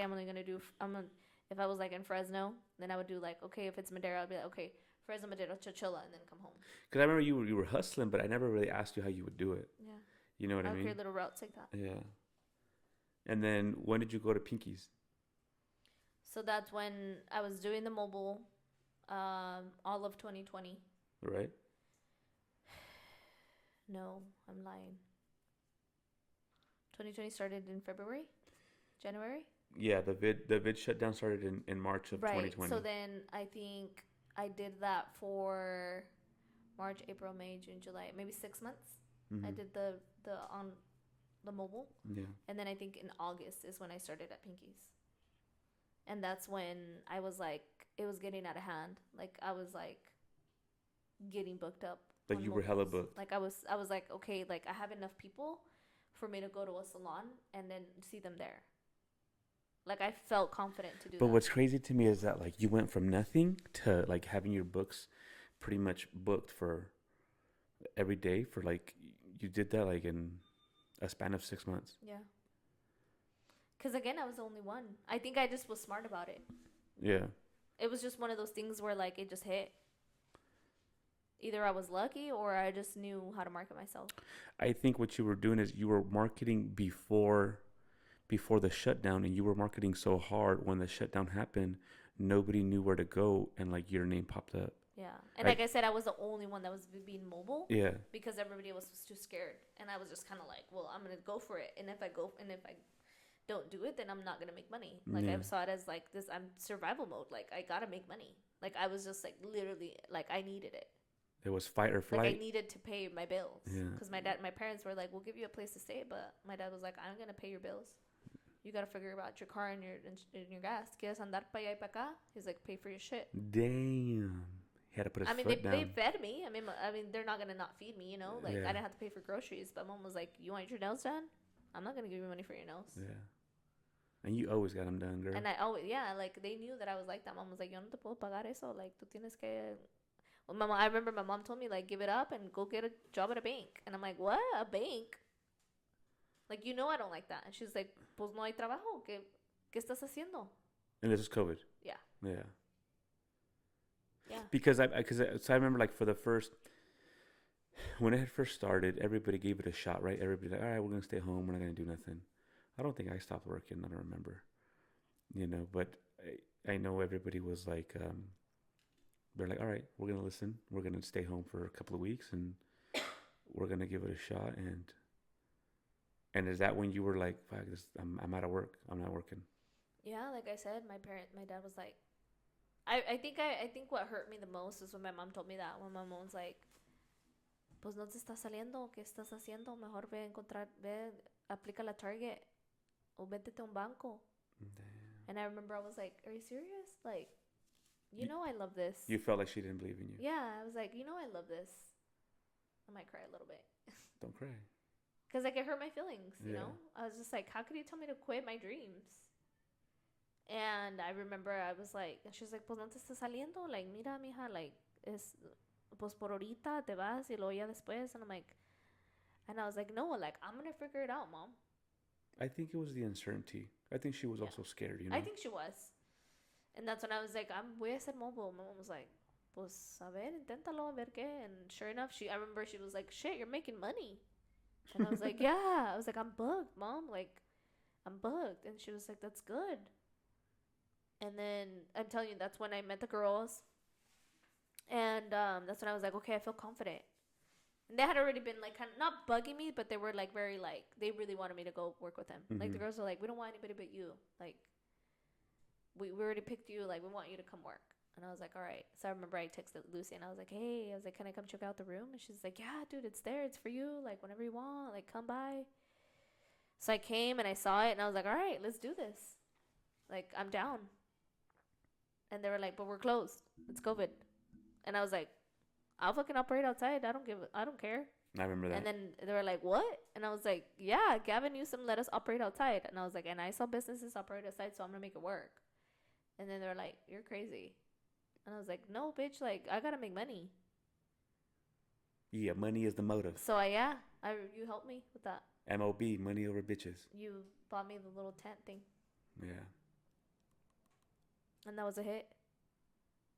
And you were out there in the heat of the summer, of the valley summer. That was that's crazy. when I was working. Remember, I worked like more in la tarde because daba más como. Yeah, you would work early in the morning. I would work early in the morning, and then I would take a big like 3-4 hour break, and then I would come back in the evening. When the sun would go down a little bit. The sun was over the building, so it would give you the shade. Yeah, I remember that. I love my little fan out there. Remember? Yeah. The little rug. Yeah. The pink rug. What happened to that rug? I sold it. Memories. Yeah, and that's when the landlord was like, "What are you doing out here?" And I'm like, "We hustling, operating because we can't operate inside." And he's like, "I don't care." And I was like, "Are you sure?" He's like, "I don't make your money. Your bills gotta get paid." He's like, "Nah, I need rent paid, bro. Go make that money." So I told the girls, I was like, "Hey, I saw the landlord the other day. I don't know if you guys are cool, but he told me this. And what do you guys think?" The girls were scared, and I get it, Yeah, I think everybody was scared because like they didn't want to just get shut down. They didn't want to get shut down and get in trouble and get a fine. And the girls were like, I don't know. And I was like, well, think about it. He's cool with it. We could lock the door. People are doing it. We just got to tell our clients to, we're not letting coming in all at once, like one by one, lock the door. And when you're here, knock, let us know you're here. This was legit like the Roaring 20s when they had the speakeasies. Yeah. You had to go right there. You had to knock. Yeah. Had to knock 3 times. So our clients would text us like, hey, I'm in the car. I'm like, okay, I'm unlocking the door. We unlock the door. They would come in and they would lock it again. Damn. That's crazy. It was very secretive. Very secretive. And the lights were turned off, so and then nobody even knew we were there because it's like a doctor's office. So nobody had no idea that it was like a beauty shop. Yeah. It was very DL. Yeah. And then we had our own separate room, so it was like we weren't being like uncareful. Right. Yeah. We would close our doors, and then we would all wear our masks and our shields and gloves, and we were all ready. Yeah. Like you guys try to do everything as obviously as right as possible. Yeah. And so we all started operating inside. Man, that's crazy. COVID. And then that happened August. So then August, September, October, December is when I closed my books. Damn. You're booked. I remember I went to Lucy and I was like, I have a question. She's like, what? And I'm like, when do you know to stop taking clients? And she's like, when you're fucking questioning that? And she's like, bitch, what? And then I was like, yeah, bitch, like I don't have any room. And she's like, shut up. And I was like, no, like I have clients wanting to rebook and I have to book them out like 6 weeks and out, and that's way too far for them. Like I don't even know where to put them. Like I don't even know where to I'm working hella overtime. And she's like, close your books, dude. You're gonna be overwhelmed. And I remember she was like, damn, bitch, you did that. And I was like, yeah. Because I don't know what that means, I mean, I now I do, but at the time I didn't know what that meant. Because I thought it was like for me, like I come from the motorcycle world. We used to work on bikes, and as long as you can fit a bike inside the shop, we're bringing it in. Yeah. You know what I mean? Yeah. And then obviously with you, it's different because you have to do their brows, today. It's a reoccurring service. And then in 6 weeks, you got to schedule them in for when they do it, or whatever it is, 6-7 weeks. Yeah, it was to the point where they're like, can I schedule, like, can I do 6 weeks? And I'm like, I don't have anything. And they're like, what? And I'm like, I don't have anything till like 8 weeks. And they'd be like, that's too far. That's when I was like, fuck, I'm going to lose a client. Yeah. And that's when I was like, I can't. And that's when I was like, I think I might need to close my books. It felt weird for me because I was like, I felt like I was like denying people, Yeah. Like for me, it was a hard pill to swallow because I was like, what do you mean I can't take clients? How does it work? Well, like we went to Mex, right? How did that work when you go to Mexico, or like if we go on a trip or something? Like how do you schedule them on that time? You got to just schedule them around, or your appointments like the day before, day after we come back. Well, Or I mean, like I said, I lost clients because they didn't want to wait that long. yeah, So what happened is because I'm able to schedule them out, let's say the soonest is 4 weeks, right. then I'm able to take that 2 week break. I just have to move them a week ahead or a week behind, or I have to work late Oh, okay. to fit all those people that were my 5 week or my 6 weeks. Does that make sense? I always wondered that, like, and I never asked you. I just let them know in advance, like, hey, I'm gonna be gone for 2 weeks, and they'll be like, okay, schedule me a week before, schedule me. So they'll either cut their week short or they're add an extra week. Yeah. To make it fit that extra. Because everybody's different, right? But I never take more than 2 weeks off. So and during Christmas, all my clients already know that I'm gone for 2 weeks. You gotta get them done before. Like they already know, like, oh, you're gonna go on vacation, huh? Like that's been since 2020. It's been since 5 years. They've been known. Oh, they've been knowing that 2 weeks is all. Like, I'm always gone in Christmas time. Other than that, I'll take here and there a weekend off, or a week. Like I'm going to Texas, like 30. Oh, you're going to Texas? I'm like, yeah. And then, do you want to do Texas? You want to go to Texas every 6 weeks now? We'll see how it is. I haven't been back in a long time, so Yeah. I want to kind of test my water, see. You got love. You got love out there, girl. I do. I love my people out there. Like when you told me the other day, you were like, dude, like I almost got like half of my bookings booked, and I was just like, for not going back in a year and a half, 2 years, almost 2 years. Yeah, that's not bad. They love you out there. It's just harder, not having the studio. Yeah, not having like a legit spot that's actually yours. It is. Well, and not difficult. only that, but it's like with me, it's like I know the girls are here and they're great by themselves, but it's still my responsibility to be here. Yeah, like if I'm not here, it's like I feel like I'm like just abandoning my studio. I'll keep an eye on it. But you know what I mean? Yeah. Well, that's good. You knew all this. I know. But I want the listeners to know. And what about Symmetry Studios? Why you say it like that? Because it's Symmetry Studios. When did you decide to just say, like, I'm going to open my own spot, homie? I think it's when I was like I just kind of knew I wanted to put my own twist into something. Mm-hmm. Like I wanted it to be something that like I envisioned. Like, of course, like I said, with the girls, I never, like, I love them and I've always felt so comfortable with them. But I'd always tell them, like, your pink walls fuck up my makeup looks. And they know that. Because I remember when you first went in there and, like, they had pink, the walls were pink, everything is pink and white. And then you showed up and all your stuff is, like, neutral colors. Yeah. The new chair. And yeah. I didn't say nothing. I mixed a little bit of the pink in there to kind of vibe. But like I said, like, it's not that I didn't like it. And it's not that I couldn't vibe with it. Mm-hmm. But I've always liked, especially with makeup. I think, for me, I'm a visual. Like, if I'm going to do a makeover, I need a clean wall in the back so the makeup can stand out. Right. So when I would do makeup and I would try to take a picture on the pink wall, it would kind of, like, it pops. Distort the makeup. Oh, it distorts. Like, it doesn't look as good. So I think I just wanted, like, my own. Like, I just wanted to, like, have my own space. And that's when I also started training. So I felt like I never wanted them to feel like I was taking up their space. Because I was, like, training, like, in their waiting area. Oh, that's right. Like, I would use their waiting area to train. You need a little bit more area to actually move around. And then, you know, I didn't want to, like, mess up their work days, like, for my trainings. So I think for me, it's just, I outgrew the space. And, like I said, respectfully and humbly, I grew my little suite. And so I was like, you know what? I think it's... Because it was low-key small in there. It was very small. It was like the size of like a... Which is fine. That's all I need. But I was doing makeup and I was training and I was... It was hard to train in there. Other projects. So it was like I needed more space. Like that room is good for 2 people. And like technically if you're doing training, you need 3, right? Yeah. So it got a little crowded when there's 3 people in there. That's when I was like, well, maybe it's time. And then... It is time. Yeah, and then this happened. But how did it happen? What did you say? Who did you talk to? To the Lord. To the Virgen de Guadalupe? I did. I did talk to God. Then tell us. Please tell us about that. That's why I'm asking you. I'm not trying to be funny. You are being funny. I'm not. I did. I asked God to lead me and to show me if there is a spot for Him to show me, and it took a while. Yeah, so that's why because we were when you were helping me look for places, and I actually had seen the spot in Atwater that I absolutely fell in love with. And I remember we called it that day. I think that we saw it in the morning, and then I think I called that evening, and it was already. They were like, we just literally got somebody, and I'm like, damn, if I would have called like an hour earlier, I could have gotten that place. So it just wasn't meant to be at the time. Yeah. And then there was another space we saw downtown. So I was like very adamant. I was like, I want to be downtown. I want to be downtown. I want to be downtown. And then I called the space, and they didn't kind of call back until maybe like 2 weeks after. And then when I called back, I was like, wait, what spot did I even call for? Because I think I called for like 3 different places. Yeah, there was like 3 or 4 different places. And then Eddie is the one that helped me, the realtor, and he was like, hey, well, I have this spot. Like, I want to show you.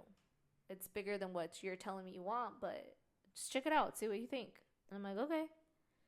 So this is the first spot he showed me, and as soon as I walked in, I remember I went home and I told Tony, like, I'm in love. Like, I love it. I feel like at home. You envisioned it. I was like, it's huge, but I feel like I can make it work. And Tony was like, I don't know. Make sure you really think about it. And I was like, okay, well, let me sleep on it. Because it's a bigger net that you have to carry, that you have to yeah, responsibility. Yeah, it's a bigger, what's the word I'm looking for here? Responsibility? Yeah, no, but it's like a decision. It's a bigger, it's called, usually they call it, it's like a bigger net. Like, what's your net, right?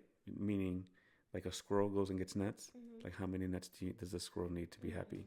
So in other words, it's like, what's your monthly net? Right. So what do you need to make sure everything is paid for and you still have the same money? And I remember you telling me like the price on the rent, and I was like, fuck, that's kind of, it's a little pricey. Yeah. You know? But, and I think this is where like the not so smart in me comes. And maybe this is why things have worked for me, is because I'm very much like, fuck it. Like, fuck it. We'll figure it out. Like, it's se da o no se da. Yeah. Like, maybe that's why things sí se han dado, is because I'm not scared. Of course I'm scared, but like what I'm saying is like, I'm just kind of like, if I don't do it now, then I'm never going to do it. I know what you mean, because there's times where like I say fuck it, and then I like, obviously it's harder now. Earlier in my life, it was easier because I didn't have somebody to like worry about. Now it's a lot more difficult. Me and Sylvester were talking about this today. Now it's a lot more difficult to just say fuck it and just jump and do something. You know what I mean? Because it's like you're not just worrying about yourself; you're worrying about somebody else's too. It's not just your life; it's somebody else's. Yeah, your significant other's life too. Yeah. You know. And I think that's why it was tough. I didn't make my decision until a week later. I remember I told Eddie, I was like, "Can you give me a week?" He's like, I don't have nobody viewing it, so take your time. You were like, if somebody comes, holla at me right now. Yeah, and so he was like, I have this other spot. But they wanted way more, no?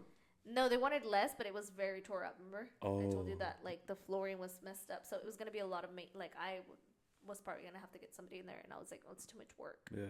And this spot honestly just needed a paint job. And I remember that whole week, I was like, do I do it? Do I not? Do I do it? What do I do? And then I was like, I had this whole vision, and I was like, well, I'm going to do this, I'm going to do that. And I kind of went all over the place for a little bit. And then... Yeah, you did. I was like, fuck it, I'm going to do it. Like, I'm going to do it. I'm going to do it. What's the worst? It just doesn't work out. And then, in 3 years, my lease is up, and then it doesn't work out. And you were like, okay, that's what you want. And I was like, yeah, it's what I want. And so we gotta fix that beeping. Sorry. And yeah, and so I signed my lease. And it was tough. Those first 6 months were tough. Trust me, whenever you're starting a business, they usually say like the first year is like the hardest year, because you gotta recuperate everything that you put into the business. I really think that's where I got the ganas. From the first year? Yeah. That's the first year. Not even the year. It was like the 6 months. April. Yeah, it was April for. Yeah, the first 7 months. Like my hairline was already receding, but then like when I started driving, it receded more. The first year, it like. It's the hat. You saw, and it's not the hats. It's Scientifically proven not to be the hats. I wear the hats now just to break everybody in on the hats. That way, 10 years from now, when they're like, this was always wearing a hat, they're like, but he always wore a hat. What are you talking about? That's smart. You know what I mean? Yeah. I like that. Tú sabes. Yeah. So I cried a lot. You know. I wanted to get out of it a lot of times. And I remember a lot. Like I remember asking God, like you put me here, like you gave me this vision, like help me out, like help me figure it out. Like what do I need to do? Do I get out of it? Do I do something different? Like was this not for me? Did I jump in it too soon? Like and then I remember telling myself like you wanted this, you went from zero clients to clients, girl, like figure that shit out. And I think that's something that a lot of people don't understand. That like they might see the end result of somebody starting a business or whatever, but they never really understand what it takes to build it Yeah. or what it takes to even start it. And it's a never ending curve. Like I think people also don't understand is like when you're in a business, it's a never ending learning curve. Like there's always something thrown at you.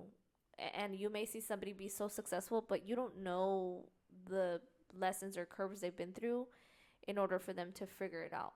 And so I think there's things I'm definitely still learning and that I'm still like figuring out, but it's like they come as they need to. Yeah.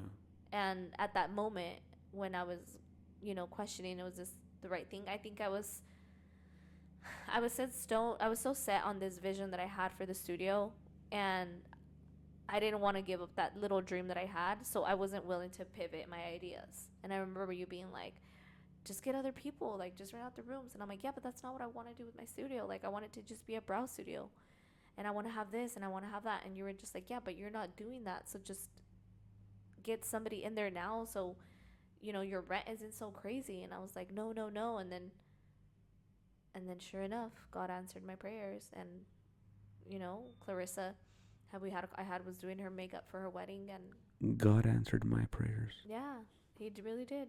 To be honest with you. I had Clarissa in my chair for her wedding, and then we started talking. And yeah, she was looking for a new place, and I was like, well, do you want to work here? She's like, really? I'd love to. I was so excited when that happened because I'm not like I really did like I thought about that for like I would think about that at work. I was like I hope she finds somebody, or I hope she does something. I hope things come together and things actually work out for the better. And I remember you told me that, and I was like, thank God. And I think one thing too is that I think I went in it without having like, and I'm very proud of this that I never had to take out a loan. But a lot of people have like money for a business. Mm-hmm. Like they have like this whole sum, and I didn't. I just went in it. Like I was just like, yeah, I don't work it out. I was like, I could totally make that. Like I could totally pay that a month. But then it's like, but I didn't really think of like everything that comes with it, right? Like the maintenance, the bills, the insurance, the everything. So I was like, oh my gosh, that's a lot of money. So, but now we're here, and it's good, and we'll see what happens next year.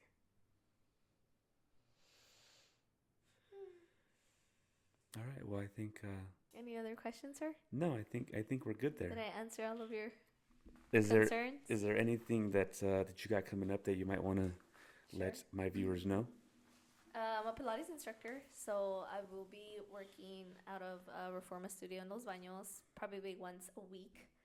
Again, I'm not trying to give myself so much, but I do want to tap into the wellness industry. I think that's something that I'm very passionate about, especially getting older and working, sitting down all the time. I think it's very important for me to get my body moving. Why? Hold on. Why did you look at me like that? Because you need to start moving too. I went for a run this morning. Good. I went for a mile and a half run this morning, okay? Okay. And then I went golfing for 5 hours. That's not really a sport.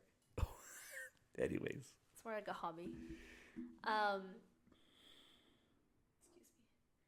And that's it. I think that's really it. Just Pilates and that's it, right? Yeah. So you're gonna be in Texas. Oh, and then I'll be in Texas in May. Okay. for a What week. what are your dates? Do you want to shout Oh, out? Like, May come on. 14th through May 20th, I'll be in Texas. Because your If books we aren't full, right? not yet, no, they're Okay. like maybe 45% full. Okay. I don't know why I said 45. That's okay. Like I'm being accurate. Nah, you thought you were El Fantasma, mi 45. You know? And yeah, so I'll be out there. I'm actually the reason I'm going is because I have a wedding that I got booked for since last year. Oh my gosh, I need to send her a contract today. And she's an old client of mine. I've been a part of a lot of her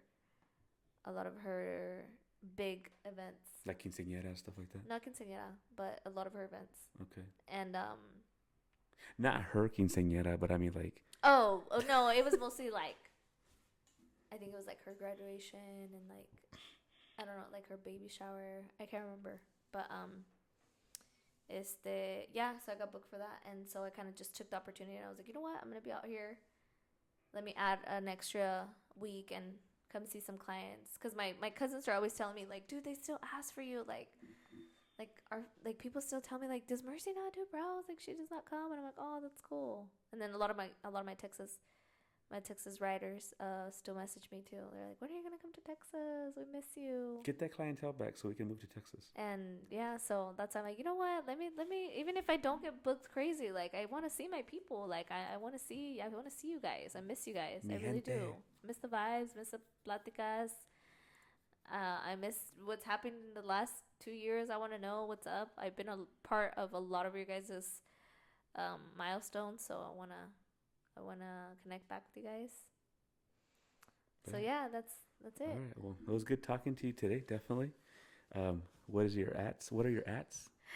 My at is at ByMercy on Instagram. That's my main page, and then the studios is Symmetry Studio, and then I also have a brand, a makeup brand, Merz brand, MERZ, and that's it. Hold on.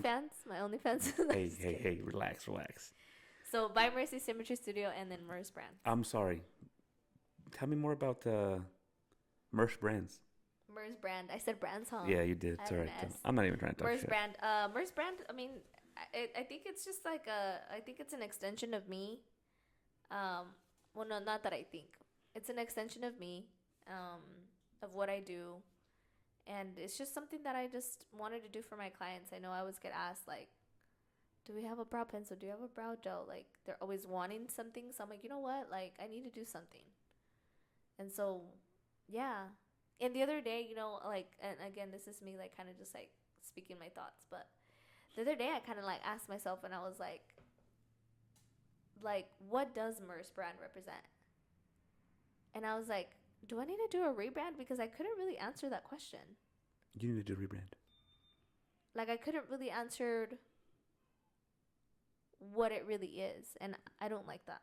Because everything that I do for me has to have a meaning and has to have a purpose and has to have a message, and I don't know that Merz has that message. I think I just did it because, again, it was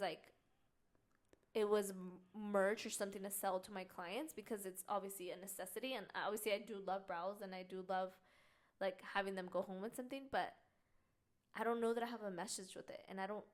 For me, like again, you don't have a meaning. Yeah, for me, it's like what is the message? What is it behind it? And I couldn't answer that, so I don't know. That made me feel a little weird. So there might be a rebrand. All right, we'll leave that one for next time. We'll leave that one for next time. All right. Again, thank you very much for coming. Thank you for having me. And again, thank you to Marcos Tacos for sponsoring this episode. And we'll talk to you guys later. Did they really sponsor it? Yeah. So we're gonna tacos after? No, Marcos gave me tacos. When? That's what I ate before I asked you if you were hungry. Are you serious? Yeah. He's already closed. It's 9:00. I'm going to text you right now. Text right Which now. did you go to, the Planado location? No, Juniors. That's fucked up. Marcos, that's fucked up, dude. Anyways. I thought we were fucking homies. Marcos, thank you very much for sponsoring this episode. I'm mad. All right. And we're out. What are you? Okay. We're at this house. That's it. We're done. We're not going to record no more. Then stop that. Well, I have to get up. We have to fix that fucking beep. Who? The beep. Is it going to come out?